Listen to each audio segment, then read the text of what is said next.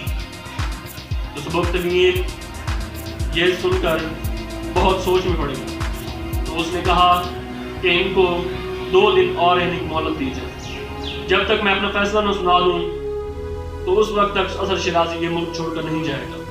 2 دن گزرنے کے بعد سبکتگین نے جب دوبارہ دربار منعقد کیا تو وہ اس نتیجے پر پہنچا کہ اس نے نگار خانم کو معاف کر دیا اور اسد شیرازی اور مکانہ کو جانے کے لیے کہا، اور اسد شیرازی نے کہا کہ میں اپنا گھر اور ساری دولت لے کر جانا چاہتا ہوں۔ تو سبکتگین نے کہا کہ اس میں مجھے کوئی اختلاف نہیں، تمہاری جو کچھ جائیداد اور جتنی بھی رقم ہے لے کے جا سکتا ہے اور ہم تمہیں نہیں روکیں۔